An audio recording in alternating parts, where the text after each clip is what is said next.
Welcome to this podcast on tiger conservation in India, Project Tiger. Project Tiger is a tiger conservation program launched in April 1973 by the Government of India. Kailash Sankhala was the first director of Project Tiger. As the Bengal tiger is the national animal of India, this project aims to stem the dwindling population of the big cats and work to increase their numbers. The project aims to ensuring a viable population of Bengal tigers in their natural habitats, protecting them from extinction and preserving areas of biological importance as a natural heritage forever. It should also represent as close as possible the diversity of ecosystems across the distribution of tigers in the country. Project Tiger's task force visualized these tiger reserves as breeding nuclei from which surplus animals would migrate to adjacent forests. Funds and commitment were mustered to support the intensive Project Tiger program of habitat protection and rehabilitation. The government has set up a tiger protection force to combat poachers and funded relocation of villagers to minimize human-tiger conflicts. During the tiger census of 2006, a new methodology was used, extrapolating site-specific densities of tigers, their co-predators, and prey derived from camera trap and sign surveys using GIS. Based on the results of these surveys, the total tiger population was estimated at 1,411 individuals, ranging from 1165 to 1657 adult and sub-adult tigers of more than 1.5 years of age. Owing to Project Tiger, the number of tigers increased to 2,226 as per the census report released in 2015. State surveys have reported a significant increase in the tiger population, which was estimated at 2,967 during the 2018 count, as part of a 4-yearly tiger census. So what are the objectives of Project Tiger? Project Tiger's main aims are to, number 1, reduce factors that lead to the depletion of tiger habitats and to mitigate them by suitable management. The damages done to the habitat shall be rectified to facilitate the recovery of the ecosystem to the maximum possible extent. Number 2, ensure a viable tiger population for economic, scientific, cultural, aesthetic, and ecological values. The monitoring system M-Stripes was developed to assist patrol and protect tiger habitats. It maps patrol routes and allows forest guards to enter sightings, events, and changes when patrolling. It generates protocols based on this data so that management decisions can be adapted. Management of the Project Tiger. Project Tiger was administered by the National Tiger Conservation Authority in India. The overall administration of the project is monitored by a steering committee, which is headed by a director. A field director is appointed for each reserve, who is assisted by a group of field and technical personnel.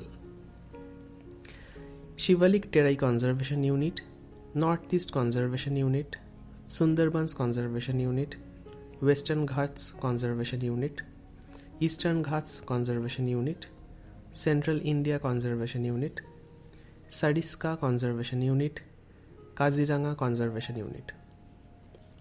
The various tiger reserves were created in the country based on the core buffer strategy.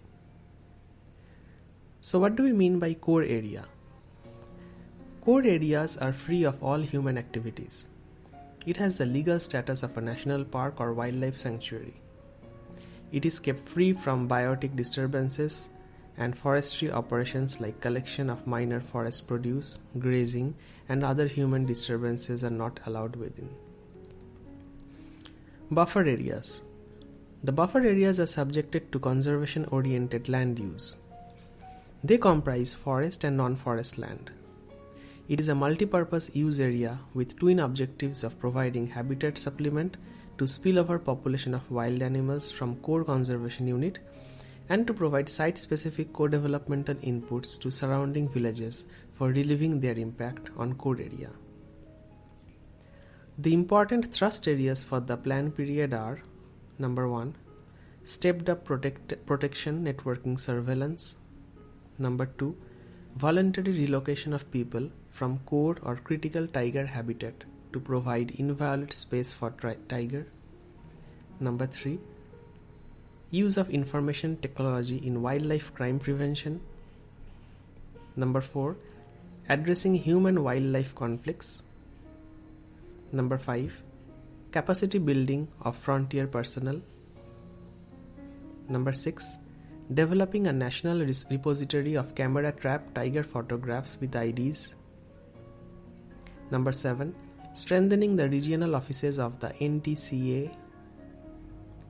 Number 8, declaring and consolidating new tiger reserves. Number 9, foresting awareness for eliciting new tiger reserves. And number 10, foresting research.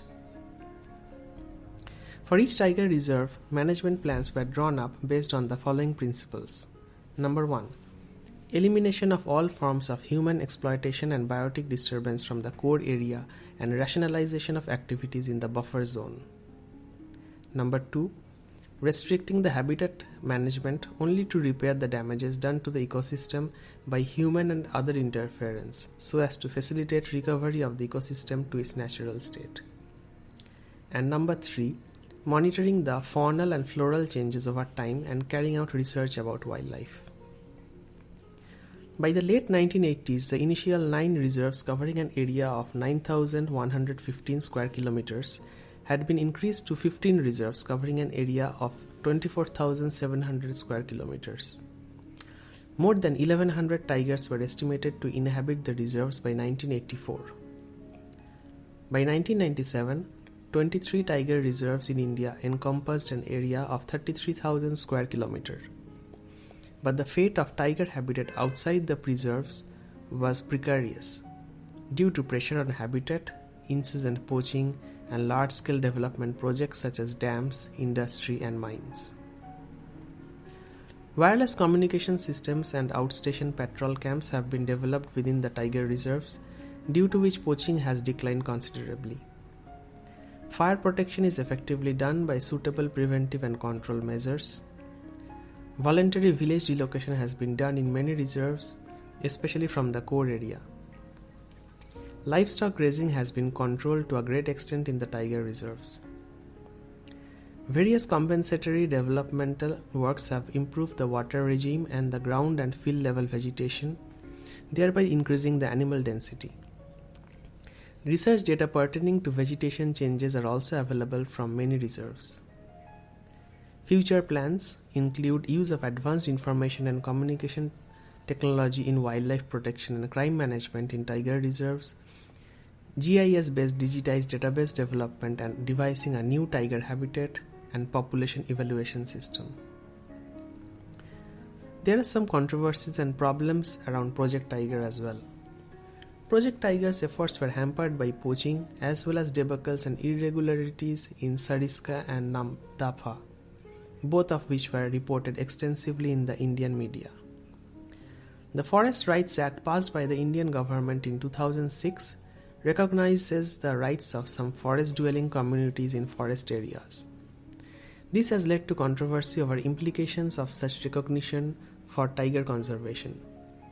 Some have argued that this is problematic as it will increase conflict and opportunities for poaching.